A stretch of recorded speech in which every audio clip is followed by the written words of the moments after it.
Welcome back to another episode of Voicing Artists' Original Characters. Now, it is that time of the month where we get a fun special time in a featured episode. So I have with me here today special guest star ERHollands. Please introduce yourself, my friend.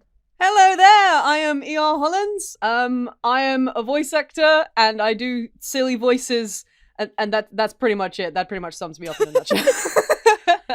Beautiful, beautiful. Okay, my friends. So me and ERHollands are going to be doing some lovely characters that are in the same universe. Yes! And it's going to be very lovely because the artist today has essentially given us free reign to play with these characters. There's not a lot of details on them, so we get to make them up, and it's going to be a lot of fun. So, who's our lovely artist? Our lovely artist today is Guywhodoesart. Probably the best username I've ever read. Pronouns he, him. And the character that I will be working with from Guywhodoesart is named Roxanne Snow, or Roxy for short. Now, the only information we have about our characters and their universe is that they were created for Noir. Now, in other words, what that is it is a film noir themed art challenge that takes place during the month of January. So the challenge was thought up by Guywhodoesart in 2018 and launched with Noir in 2020, and it's been taking place every year since. So film noir, for those who don't know, is a style or genre of film marked by a specific mood of pessimism, fatalism, and menace. The term was originally applied by some French critics to an American thriller or American detective films. Now, you know what you're thinking? Yes, I did read that directly from a Google definition search. But that's okay, because we need to understand the genre before we can go into the characters that we've been given. So in other words, what we've got here today are characters who were inspired by classic detective, black and white, spooky, scary, a little moody films. And that is the type of energy we want to evoke, especially because we don't have personality traits and we don't have any other history or background for these characters. So we're going to rely heavily on the genre that we've been given. And it'll show up in these drawings, as you can see as well. Two of these drawings, one for Roxanne and one for ERHollands' character Vivian, are done in a grainy style here. So they've got almost a grain over top of them to reference back to that idea of film and real film being used to record movies. So it's all over the drawings, it's all over the style, and we need to make sure we incorporate those things. So now, the details I do have for Roxy Snow here is that she is intended to be the Femme Fatale of this movie. So what is a femme fatale? Well, I'm going to read it straight from the internet once again.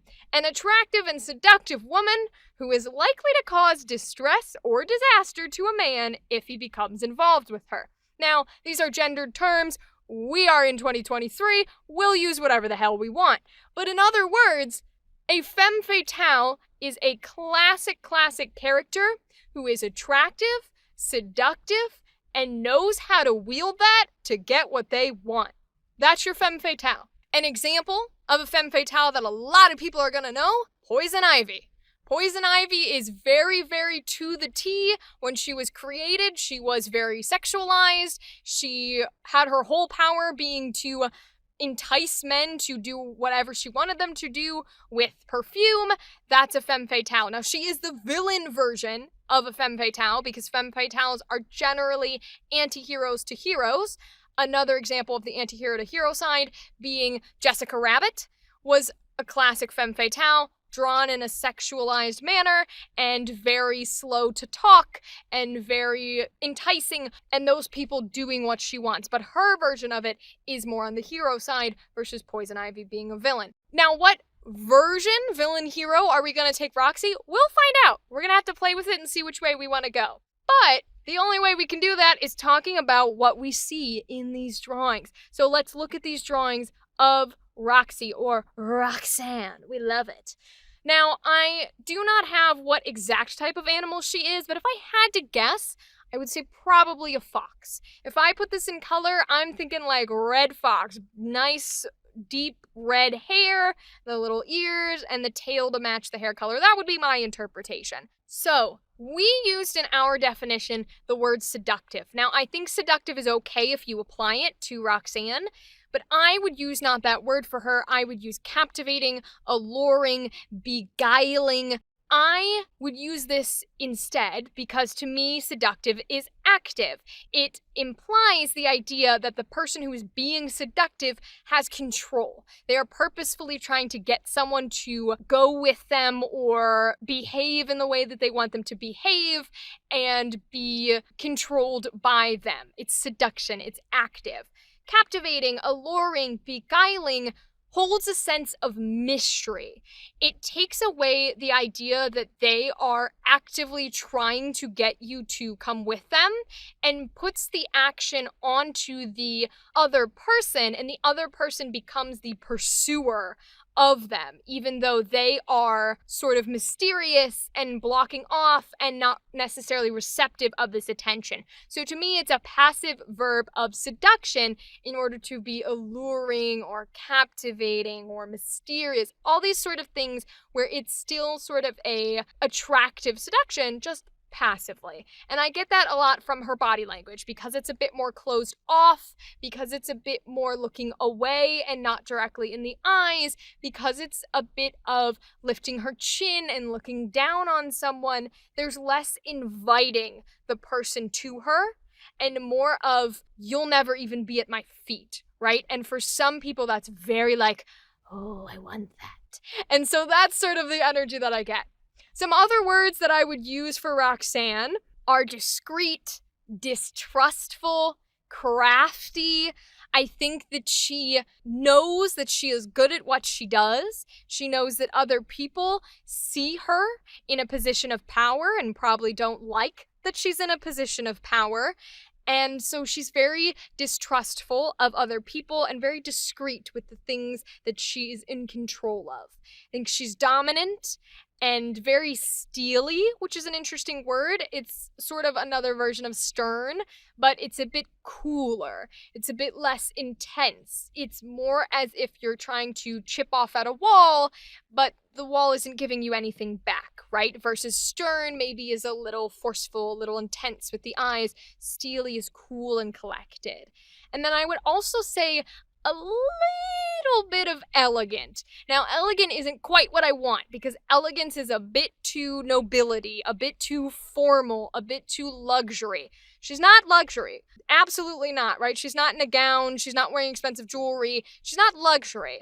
But she's not quite graceful. She's not dainty. She's not frilly. So she's in this weird mixture of a place where she is graceful / elegant, but with an attitude, with an edge. Now that's kind of what I get from Roxanne here. ERHollands, what do you think about Roxanne? Well, it's really interesting because you started it off with saying she gave you the impression that she was a fox. I got the impression that she was more of a cat. I don't know why that is. Maybe it's because in contrast to the other character, but I kind of got the impression of this like kind of crafty, you know, feline, femme fatale kind of character. I think what you said about her being a little bit more closed off is very accurate. I kind of picked up on the arm over the shoulder. Even one of the portraits is her kind of looking askance and looking away. I also kind of got the impression that she is quite friendly, but not in like a genuine kind of way. Like I imagined maybe she kind of like puts on a front of being this friendly character, being this like, oh, hi, how are you kind of persona,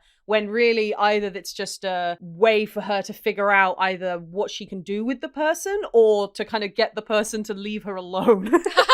It's kind of the impression I get. I imagine she gets a lot of unwanted attention. And I also like in the photo where she's sitting in the office, she is quite got that dominant stance as well. Like almost she's like looking down at us. I mean, what you were saying with the impression of, oh, mommy, like... Like very much that, but I don't think she does it intentionally. I think it's just like when she means business, and she's here to control that conversation. But yeah, everything else you've kind of said about her personality being that graceful, but not necessarily elegant, kind of having that working class kind of attitude, I think, is kind of the vibe I get as well. So yeah, I mean, a lot of what you're thinking is a lot of what I was thinking as well. Okay, good to hear it. I also like the idea of seeing her as a cat. I can definitely see that. I could see her being like some sort of like Maine Coon energy, you know, like something that's a bit fluffier and a bit more like will bite your fingers off. Okay, I like that. I like that. And I really like the idea of she can be this friendly, like approachable person, but it's a little fake, like you mentioned. It's like to see what you can use. I like that. Okay, so I think for her neutral line here, we are gonna go with something that's a bit of a mix of this steely yet smiley nature. And I want to keep, at least for her, the setting of her being in Gray's office, Miss Vivian Gray, our other character that we will be working with. I want to keep this idea that she's in the office here in our more black and white photo, and this is probably going to be the setting for most of her lines, but I'm going to say that this is most likely an introduction point. It's a let's get down to business line, so let's give it a shot here.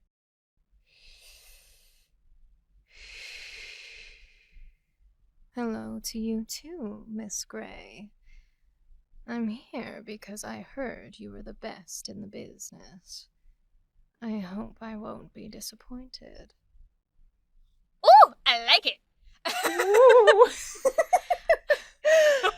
Love that. Yes, I like that. I think it's got like this little sort of soft, because she's a little higher pitched. She's not the lowest I could go, right? We've played with like sorcerer villain types before, and they tend to go really low, but I don't want to put her that low because I'm not getting villain energy from her. So I like keeping her a little bit higher, just a tiny bit higher, but she's still got the growl and the very slow talk, which a lot of the more seductive style characters have, active, passive, whatever. I like that for her. What do you think? Yeah, I think it was good. I like that she was quite slow in her speaking as well. Like she's almost kind of considering the words that she's saying as well before she like comes out with them. I get what you mean with the pitch levels as well. It's almost quite airy how she kind of talks as well, and I really like that. It's sort of a different take. You normally get the kind of deep, seductive kind of voice, but having her being a little bit more airy kind of adds that different dynamic to it. I love it. Oh, I love it. Hell yeah.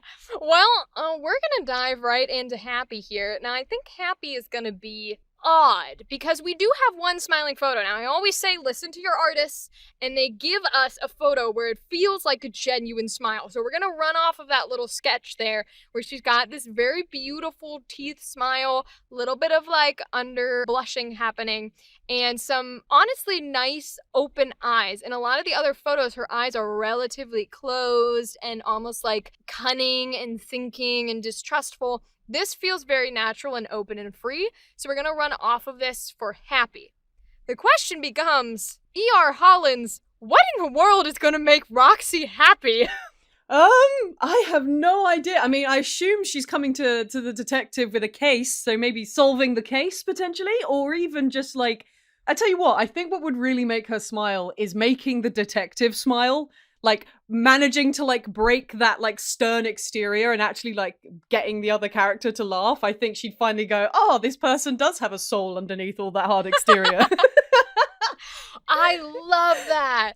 I love that very much because often when you put two characters together that are a bit more of downers, they're a bit more serious, which I think both of these characters are going to end up being. Yeah. That it can be hard to play with them in a way that doesn't just make them two knives like stabbing each other, right? Yeah, absolutely. Absolutely. And I think as well, when you have those like moments of levity where the two of them are actually able to like just have a happy conversation or even just like crack a smile, it makes it so much more important because you've got such a dark world that they're like in, and they've got all this like baggage they're probably carrying around. It's like, yeah, it'll be such a good like pivotal moment when the two of them actually learn to just chill out with each other. Yes.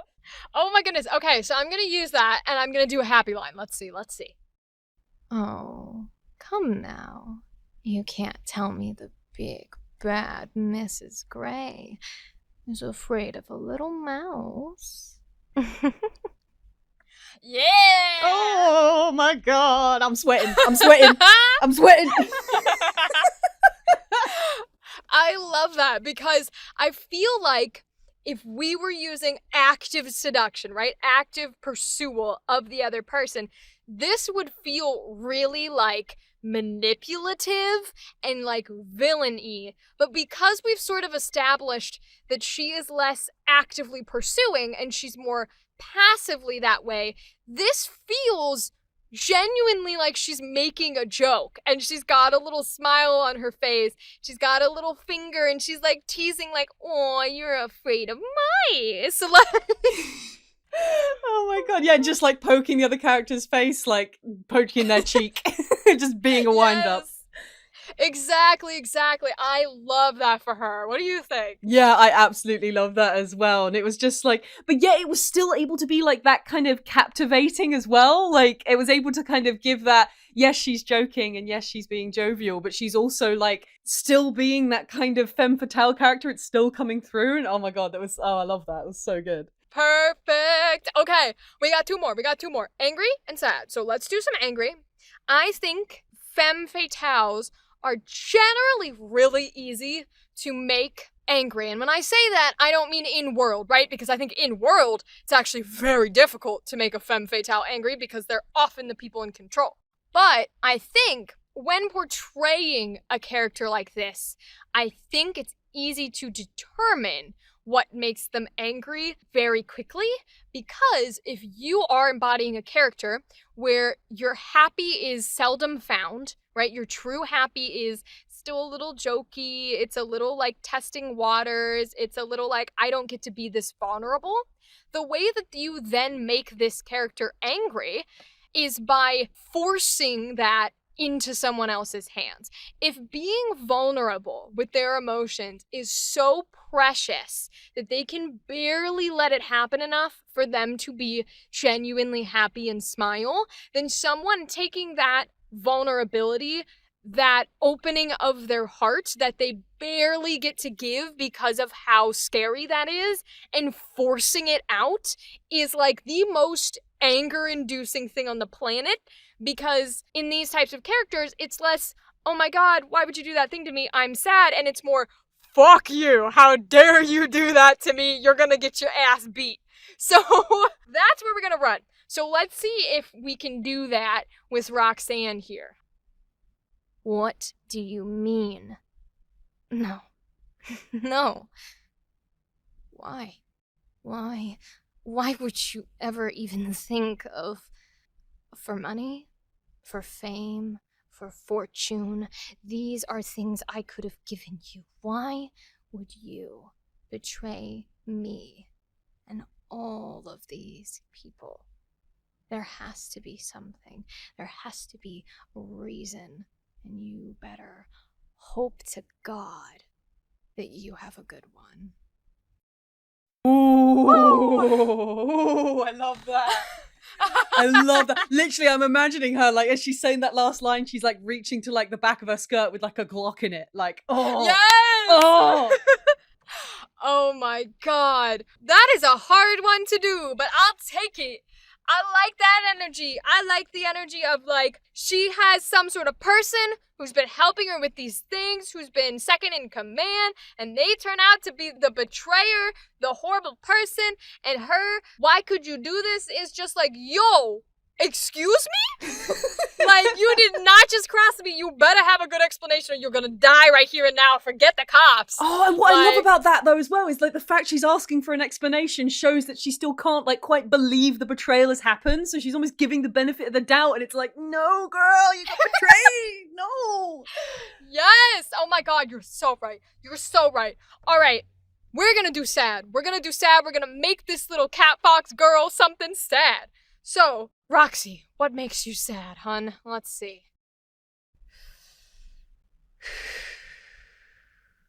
That's quite the question, Miss Gray. To be honest, I help those who have nowhere else to go. I help them because I was them once upon a time, and I pray every day that I never meet a child who went through what I went through. A little arrogant, I suppose, to think I'm the one who can wish all their problems away, but no one ever did for me. So I have to at least try for them. Woo! So sad.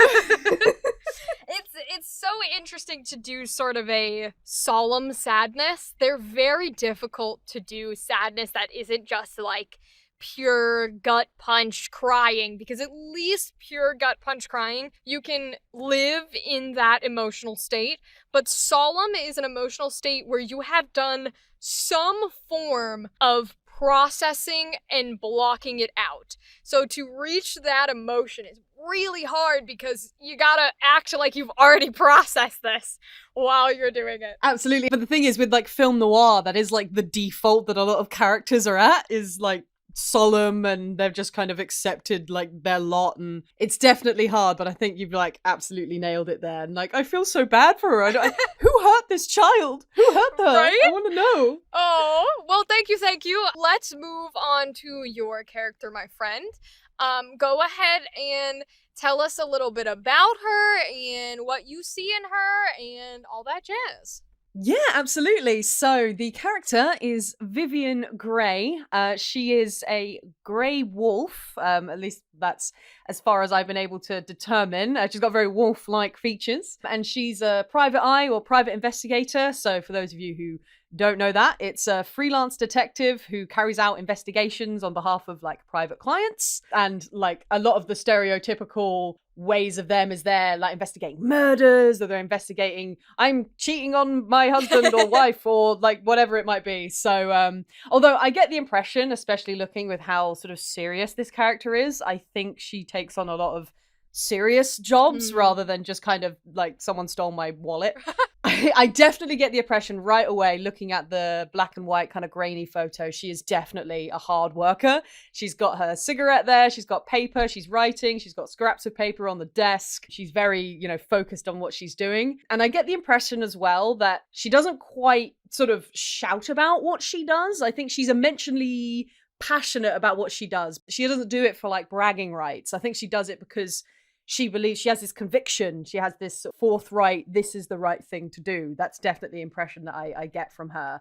That being said, looking at both of the pictures, she's got quite sort of a few bags under her eyes. So I get the impression that she burns the midnight oil sort of far longer than she should do. And, the only company she keeps are kind of like the cigarettes and the drinks she's got. That being said as well, looking at the amount of sort of liquid that's still in the drink, I get the impression that she's not an alcoholic. I don't think so. I don't get the impression. She seems quite sort of focused, and, she's staring directly at us, and she's quite focused on what she's writing. I think it's just there to kind of help her to sort of relax rather than something she's dependent on. Also, looking at the character design sheet as well, you can see that very sort of angry, aggressive, baring her fangs kind of picture.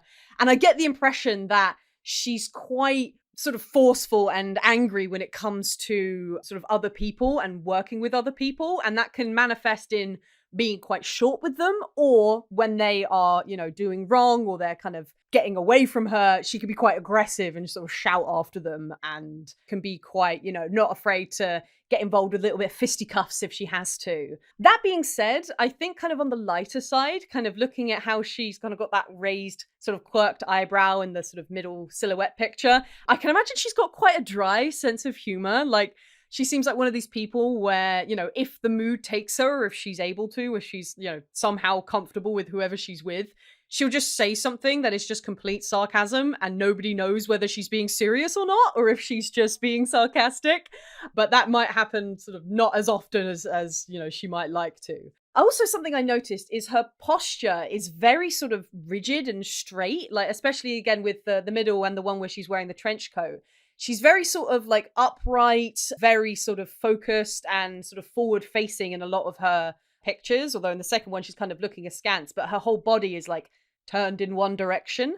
And it kind of gave me the impression, like, has she been sort of trained in that way? Like, was she in the military? Was she a dancer? What's the kind of like path that's going on there that's kind of given her that physicality with her body? And I also think as well, as is kind of traditional with private investigators and detectives in sort of film noir, they have baggage, not just under her eyes, but she's probably got some mental baggage going on there. And I can't help but think, what has kind of led her to be so passionate about her work. Has she lost someone? Is she looking for someone? Like, what really kind of lights the flame behind that conviction that she's got on pursuing the cases and giving her all into everything that she's working on. And I think the last thing really is she's got like a filing cabinet in like the back. And I think also in Roxy's picture, she's got like sort of things up on the wall and filing cabinets. And I have the impression like her workspace, meticulous, she keeps a record of everything. Her apartment, total mess. That's the impression I get. Don't know why. I think maybe it's just because like the loose shirt and like the slightly kind of scruffy ponytail. I get the impression her self-care needs a little bit of work, but like when it comes to like her work in general, she's very sort of meticulous in what she does. So that's kind of the impression really I got from looking at these pictures and kind of looking at the context clues and the artwork.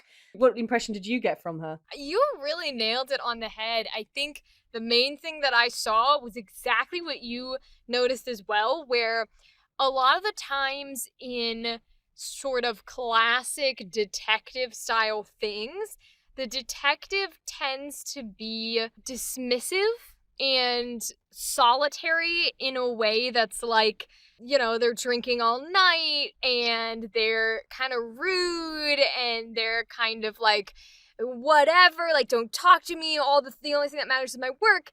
And I think you really noted the fact that that doesn't quite fit her. Like, she's not entirely on the side of like the classic dude even though she has a trench coat and a fedora, she's not quite the classic image of I'm gruff and unapproachable and, you know, like superior.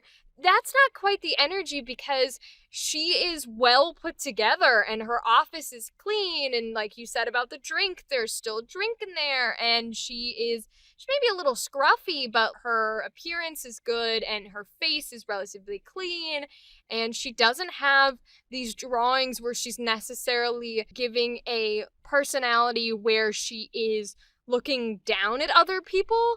It more reads as like, I don't need to talk. Right? Versus I don't want to talk, I don't need to talk. And I think you kind of hit that nail on the head, because it's interesting to deviate away from like rude and gruffy to like, no, this is just how she is. She's passionate and she works hard and she makes some dry comments, but like she doesn't need to be rude necessarily about it. She doesn't need to be dismissive. So those are good things that you noticed. Yeah, absolutely. And I think she's a wolf of few words, I think. So, neutral line. So this is kind of her baseline. Vivian Gray, private eye. But since you're here, I assume you already know that. So what do you want? Yeah. I love that. I love that so much, because it's like a beautiful, deep, like, it's powerful without smacking you in the face. It's very strong, but in like a stable way. It's very much like, do you have a purpose? No. Why are you here? Yeah. Versus like, you know, someone that's like, well, why the fuck are you here then and wasting my time? It's very much like, okay, you know this. Why here? No reason? Please leave. What are you thinking about it? How you feeling? I think she's definitely someone who speaks in like short bursts almost. Like she has like a lot of kind of, not pauses in the same way that Roxy has pauses where she's kind of like thinking about what she's saying, but pauses in the sense of like she is just very punctual in how she talks is kind of the impression I'm getting from just doing that line. So I don't know, we'll see how it goes on. So the next emotion, I believe, is happy. So this is going to be really interesting because the detective is often not the really happy one in any of these sort of film noir stories. So it'll be interesting to kind of think about what her happy voice sounds like. All right, Miss Snow. Enough with the baby doll eyes. One more round. And this one's on me. Oh my god. That was so gay. Oh my goodness. Like, what makes her happy? I don't know, but maybe she's gay. You heard it here first, friends. Being gay equals happy. Thank you. Good night. Then we're finished. We're done. All right. Message received. Oh my goodness. I knew I was going to enjoy this featured episode. I love that contrast between Roxy and Vivian's happy, because both of their happy is with each other, right? Both of their happy is this is a person that I can let go with, but Roxy's happy is very much getting to see Vivian smile and getting to see that she is enjoying herself. And Vivian's happy almost feels like giving in.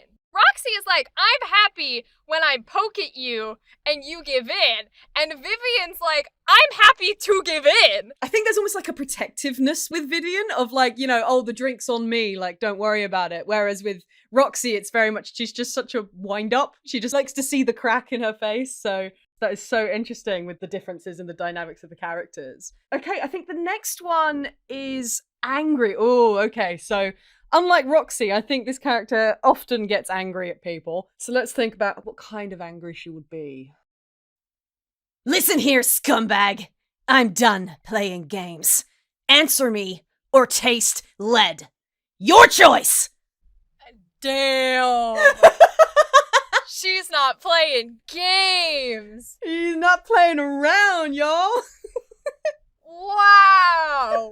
I loved that for Vivian because Roxy is so quiet and she is very much a thinker, even in her anger, even in her sadness, even in her happiness. She is a thinker. She is, what do I say here? Okay, I say it. So, like, everything's very still felt to the same intensity, but quieter on a literal level. Whereas that anger for Vivian is so forceful and frightening and like big bad wolf, here we go. It gives me, how you said earlier with the happiness emotion, you said the word protector or protective. It very much gives me that of like, we are down to brass tacks here. We need to know. We need the answer. This is our last chance. You better give me the answer. Okay, so the last emotion is sad. So this is going to be really interesting because, like, I get the impression she doesn't cry very often, Vivian. I don't think she's much of a crier. And in sort of film noirs, everyone's kind of just somber anyway. So it'll be interesting to see what kind of sad will sound like for her. So let me have a think. This city ain't what it used to be. Sometimes I wonder what difference I make. And then I realize it ain't about me. It's about all the people who get wronged out there. Every day, somebody dies. Somebody has something precious stolen from them. Somebody loses something that they'll never get back. And when I think about that, well, I try not to think about that. Excellent. Oh my lord. It's so cool to see that in Vivian because you're right. Detective noir films all have that same color of sadness for every character, but it's interesting to see the different motivations behind the sadness of like Vivian being like, these things happen to people and I can help, and Roxy being like, these things happen to people and I can help. And yet somehow, like, they both don't quite understand that they're doing the exact same sadness. But just in, like, different ways. Right. Do you want to say anything else about it? I don't think I have words. No, I don't think I have anything else to say about it. It's all very sad, isn't it? It's very sad. All right. Well, that means we've gotten to the best part of the episode, which is when we get to do some improv. Oh, hi. You're Roxanne Snow, I presume? Yes, that would be me. Do you have a lot of foxes that walk into your office? You wouldn't believe the kind of people that walk into this place. Well, go on. Take a seat. What is it you're here for exactly? Straight to the point, I see. Well, Miss Gray, I hear you are the best in the business, and I need the best for my situation. Yeah, well, I hear a lot of things about me. Some of them right, most of them barking up the wrong tree. So what kind of case are we talking about here exactly? Well, I run a high-class business, you could say, and I have quite a few enemies.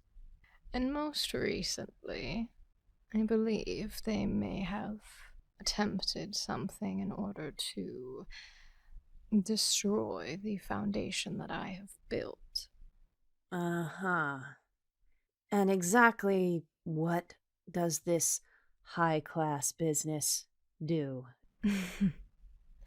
Now, if I gave away all my secrets, I wouldn't be a very good businesswoman, would I? Yeah, well, unfortunately, I'm a private eye, and finding out secrets is kind of my forte. And if you aren't going to be truthful with me, then, well, you might need to go find somebody else. I appreciate your honesty, Miss Gray. It's quite refreshing in the industry to find someone who doesn't flatter or cover their words in a layer of compliments beforehand. It's quite the admirable trait to have. You could say that. Then again, I don't think I'd know what a compliment was even if it smacked me around the face, so can't exactly deliver what I don't know. I suppose you have a point. All right, Miss Gray. I'll lay it down bluntly for you. I take in all sorts of characters in my line of work, give them a place to stay, and a meal when they come home. In exchange, they provide me with services of some kind, different varieties, whatever their specialty may lie in. But one of my wards has gone missing, and they are not in a position to where I can ask the police for assistance. Right, I see. Missing person, huh? Yeah, that does sound like the kind of thing I'd be interested in. But I don't exactly do charity work, Miss Snow. And considering that you have a high-class establishment, I assume paying my fee won't be that much of an issue for you? Of course not. I wouldn't dream of snubbing the great Miss Gray. After all, I'm sure you already know where I live. I was like, oh my god, it's so gay. Oh, Lord. Oh, my Lord, could not keep it in.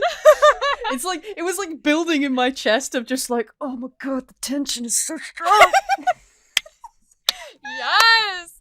Oh my goodness. I love that so much. It's this weird balancing act of like both of these characters are relatively quiet, relatively not conversation starters. They're very much conversation enders, I think, with Vivian, or continuers with Roxy, where it's like you are playing the game to as much as it benefits you. And it's weird to put two characters of the similar nature together because oftentimes it's hard to do a scene like that. But I think this really smoothly went together well. Yeah, I think it went really, really well. And what I really love is like, you have one character whose whole like motivation is understanding the other person, getting to know their secrets, getting to know like, you know, the truth.